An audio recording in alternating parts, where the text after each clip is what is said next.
Hi there, everybody. I'm just going to go through a quick dinner that I'm going to do tonight. I'm still doing whole foods, plant-based, no added oil or fat nutritional plan. Still trying to get used to it.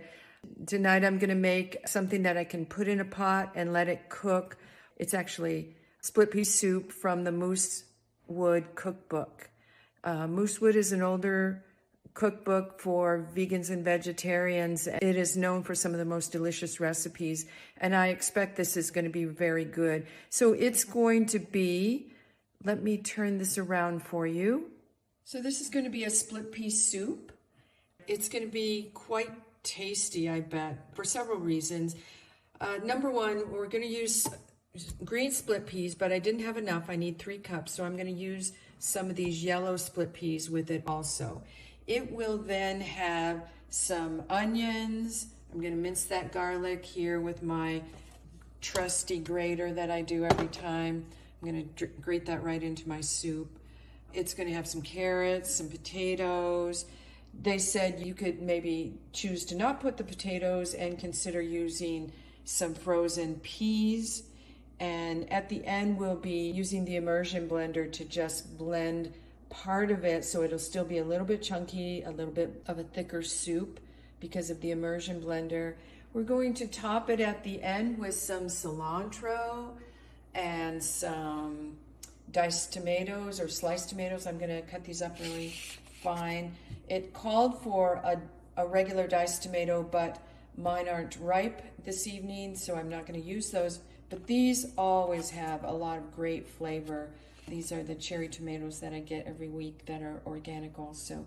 And then we'll have a little bit of salt and pepper, of course, in this. But another really interesting spice that we'll be using is the mustard seed. And this is powdered mustard seed.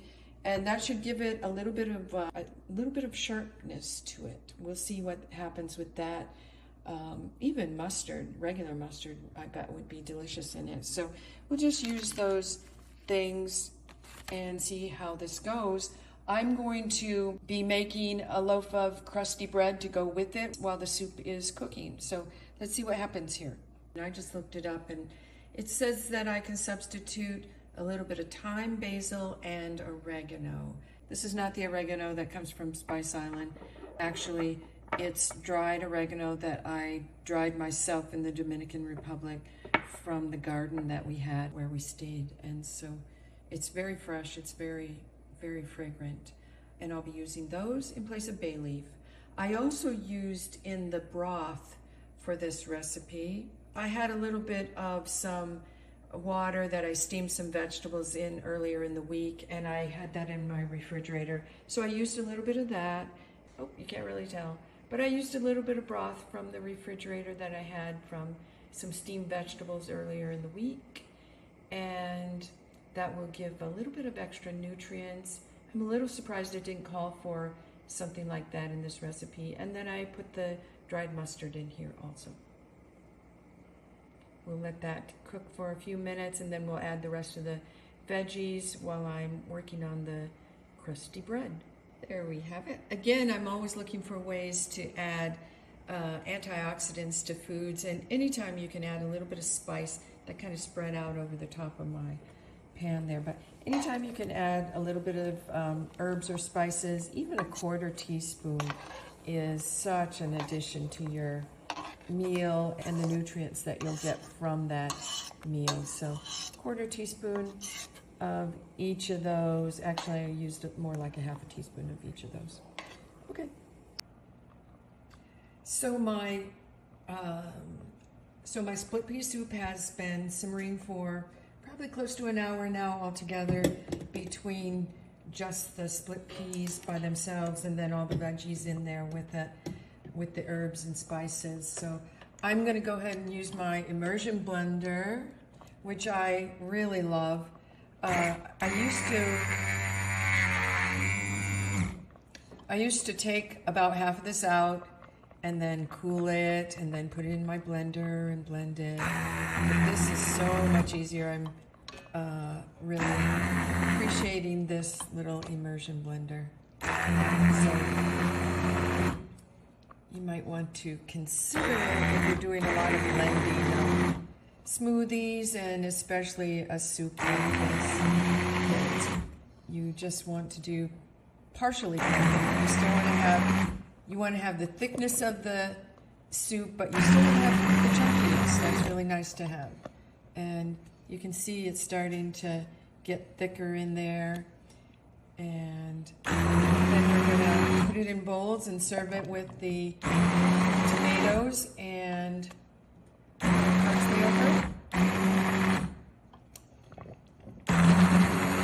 Okay.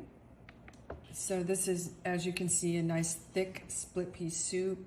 I'm just going to serve it in the bowls here and see if I can get my husband to come over and test it. So there we go. Well, your husband is coming over to test it. He's coming over. He's getting hungry because this has been going on a while. Dinner is a little bit later tonight with me filming and cooking, neither of which I'm all that good at. It does smell really good though, and I was just gonna wipe that off. Would you have me a paper towel, please? Yes. So I'll just wipe that little edge off. And honey, would you like some parsley and tomatoes on yours? Yeah, I guess. Let me try it the way it is first. Oh, okay. Because I'm anxious to see Okay, what so it is. be careful because it's pretty hot. So just go ahead. Well, I can't really tell in one bite. I gotta have another bite. Oh, okay. It's very good. The first one. The first one was very good. Be careful because it's really hot.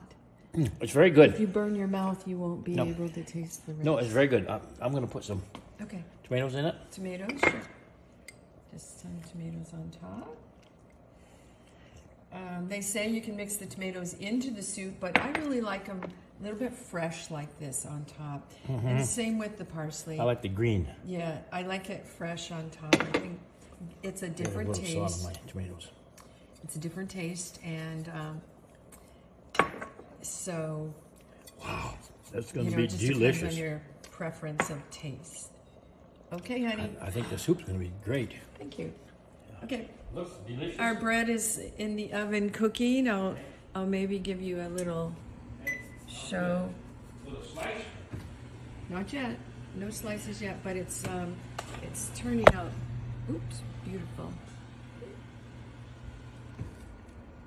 Not sure what happened there. It doesn't want to go in the oven, that's for sure. There we go.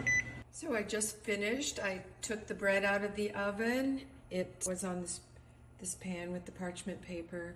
Put it next to my bowl of soup here, which we're just getting ready to try it out. I'm gonna slice this bread and we'll serve it warm for dinner. One thing I would do differently next time is I would do the bread first and then the soup, because they didn't come out quite at the right time for each other to have it together. But especially since they say for this bread that they suggest that you let it cool completely before you slice it. But I'm gonna go ahead and slice it anyway, warm, and see what happens. Okay, see you in the next video.